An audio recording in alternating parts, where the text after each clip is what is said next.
All the class 9 students of St. Michael's Academy, welcome back to another online physical science class. Today, I am discussing the last part of solution. So let's start.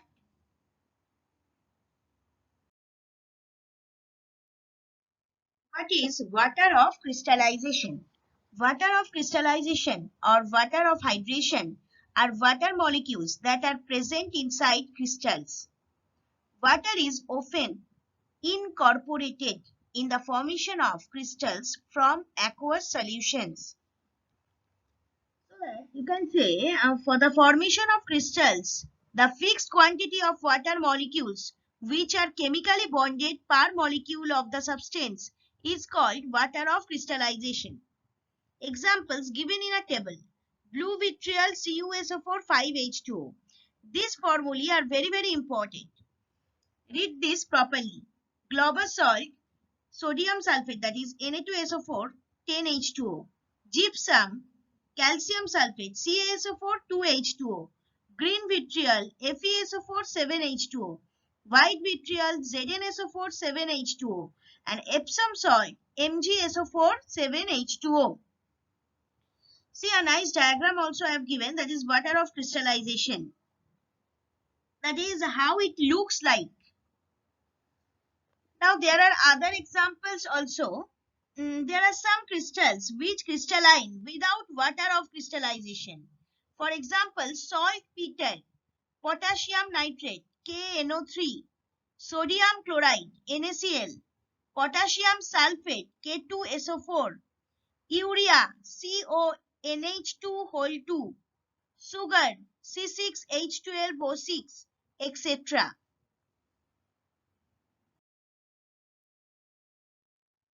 Methods of crystallization. Generally, two common methods of crystallization are gradual cooling and diffusion. Gradual cooling involves dissolving the impure solid in a minimum amount of a hot solvent and allowing the resulting solution to cool slowly to room temperature. And there are some artificial methods of crystallization. For crystallization to occur from a solution, it must be supersaturated. This can be achieved by various methods. First one, solution cooling. Second one, addition of a second solvent to reduce the solubility of the solute. Third one, chemical reaction. Fourth one, solvent evaporation. Now this is the diagram where 4 steps has been shown. In first step, the impure solid is dissolved in a solvent. Second step, the solution is heated to evaporate most of the solvent. Third step, the hot solution is allowed to cool. The solid appears as pure crystals. And fourth step, the cold solution is poured off to obtain the crystals. The crystals may be dried by pressing them between sheets of filter paper. Means between filter paper. So you can say by cooling a hot saturated solution of the substance.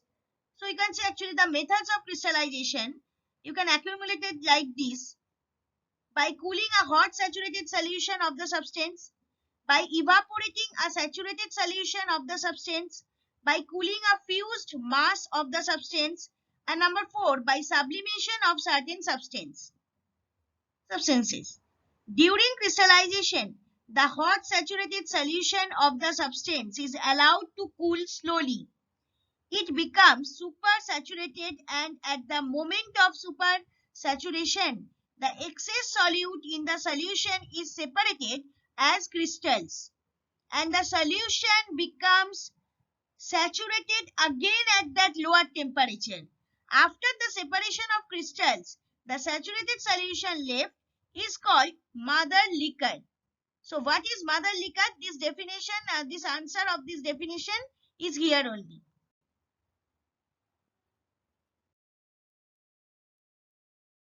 Effect of seeding on crystallization. The process of inducing and enhancing crystallization by adding a crystal of pure substance into its saturated solution is called seeding. The seeding techniques are applied to get pure and perfectly good shaped crystals. For example, in chemical industry like sugar industry, pharmaceutical industry, and manufacture semiconductor crystals. So the placement of a seed crystal into solution allows the recrystallization process to expedite by eliminating the need for random molecular collision or interaction. Seeding is therefore said to decrease the necessary amount of time needed for nucleation to occur in a recrystallization process. Seeding is one of the most straightforward methods used to control supersaturation. During seeding, a small mass of crystals is added to a supersaturation in order to start the crystallization at the desired supersaturation level. That means if you want to stop the supersaturation level of a solution, you have to use this process. Diagram is there, a diagrammatic structure. Concentration of solution and its units. The concentration of a solution is the amount of solute dissolved in a given quantity of solvent or solution. Concentration of a solution is expressed in different ways. Some of the ways I have given over here, that is I have given means in this diagram only I have given. Some of the more common concentration units are mass per unit volume, percent by mass, percent by volume, molarity, normality, molality, parts per million, that is ppm, parts per billion, that is ppb. But every process is not in your syllabus. So I am discussing here that particular process that is in your syllabus. First is the diagram. Units of concentration. Percent of volume means volume of solute divided by volume of solution in milliliter both into 100. And percent of mass means mass of solute divided by mass of solution both in gram into 100. A solution is equal to solvent plus solute, that you know. And molarity means molarity is one way to measure the concentration of a solution. So what is molarity? Moles of solute divided by volume of solution in liters. 1 molar, that is 1 capital M, the sign of mole. Solution contains 1 mole solute in every 1 liter of solution.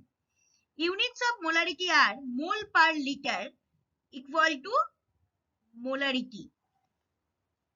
So now I am starting to discuss the units. First one, percent weight by volume. That is percent W by V concentration. The number of grams of solute dissolved in 100 milliliter of solution, that number is called the percentage strength by volume. So percentage weight by volume is equal to mass of solute in grams divided by volume of the solution into 100.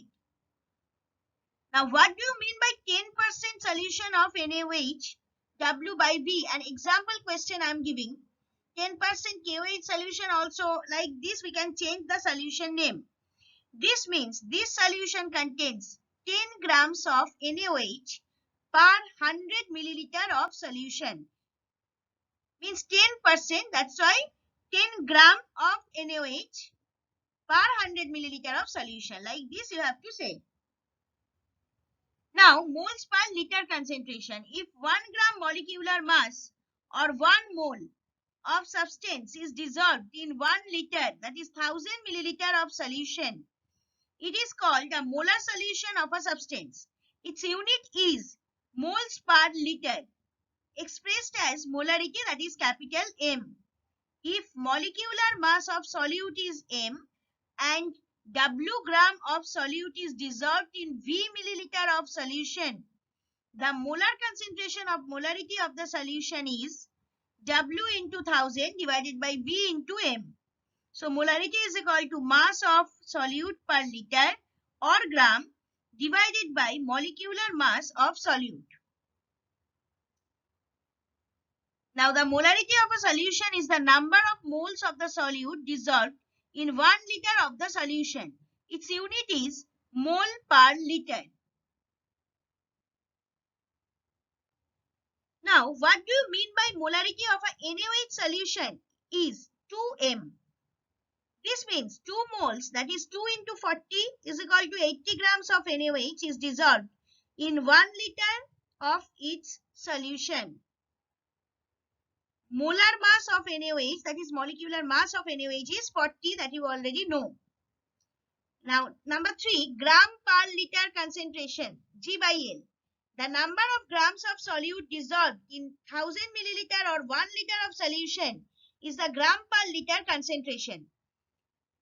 If W grams of solute is dissolved in V milliliter of solution, then gram per liter concentration is equal to number of grams divided by volume of solution in milliliter into 1000. That is W by V into 1000.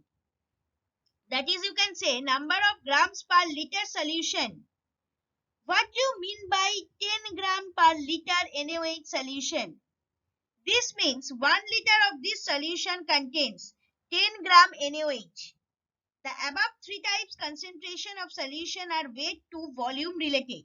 The volume of liquids are temperature dependent. So these concentration expressed or these contraction, rather you say, expressed in above units may vary with the variation of temperature. And only these 3 are in your syllabus. That's why I have discussed only these 3. Now, motion of particles in solution. The attractive force between the particles of liquids is not very strong. They are loosely packed. The particles can move over one another. The motion of the particles is irregular and random. So, in a solution, solute particles are continually moving about, colliding with one another and moving off in various directions. The random mixing of solute particles in a solution is called simple diffusion. See the diagram, a random movement of particles are there.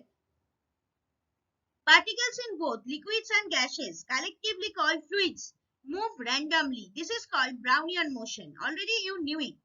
They do this because they are bombarded by the other moving particles in the fluid. Larger particles can be moved by light, fast-moving molecules.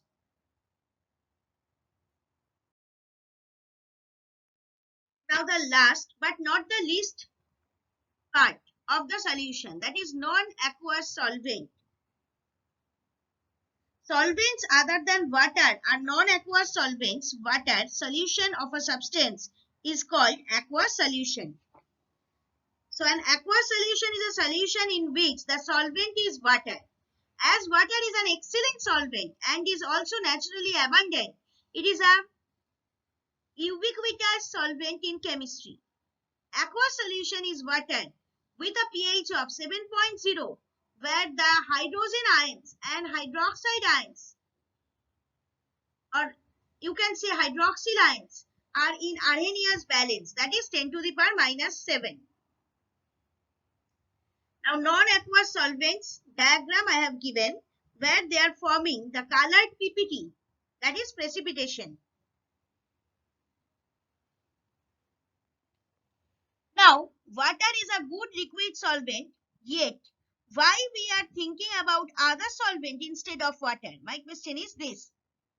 Water is versatile solvent, can dissolve many types substances, but it is not an universal solvent to dissolve all types of substances around us. So we have to use other solvents. Examples of some non-aqueous solvents. Now I am going to tell. Suppose benzene, toluene, xylene, chloroform, maximum organic one. Use of these rubber, plastics, varnishes, and in our everyday life, petrol, kerosene, ammonia are used in laundries for dry cleaning, for removing grease, adhering on clothes, etc. Like this, another example, turpentine oil, castor oil, non-aqueous solvents, used to dissolve paints, paraffin wax, and in our daily life, its use is also there, that is turpentine oil used for removing paint stain, borax solution for removing coffee and tea stain from clothes. Now carbon disulfide used to dissolve in sulfur phosphorus. Next, petrol used to dissolve in grease rubber. Acetone used to dissolve in chlorophyll. Alcohol used to dissolve in nail polish, that is cellulose acetate. Girls so obviously knows about this. Iodine solution uses, some uses now I am telling. Iodine solution in alcohol is called tincture of iodine, used for dressing wounds. It's a red colored solution. Manufacture of perfumes, aroma substances are dissolved in alcohol. Methylated spirit, that is iodine, naphthalene, chlorophyll, resin, chlorophyll, etc. So extraction of chlorophyll are extracted by soap holding plant materials with alcohol, petrol, etc. Now the another thing. Examples of use of non-aqueous solvents in plants and varnishes. For the manufacture of paints, the solvents used are linseed oil, tung oil, soybean oil. For emulsion paint, terpenes, benzene, toluene, xylenes, etc. Solvents used to prepare varnishes are turpentine oil, linseed oil, tung oil, methylated spirit, alcohol, etc. And the last one, what are the harmful effects of volatile non-aqueous solvents? Most of the organic solvents are poisonous. The volatile solvent on inhalation cause dizziness, nausea, fatigue, loss of coordination, coma. Long-term inhalation in high concentration cause brain damage. Aromatic hydrocarbon solvents like benzene, toluene, xylene, etc. are carcinogenic. That is, it may cause cancer. Alcohols cause irritation in eyes and respiratory tract. Methanol cause dizziness, blood vision, liver and kidney damage.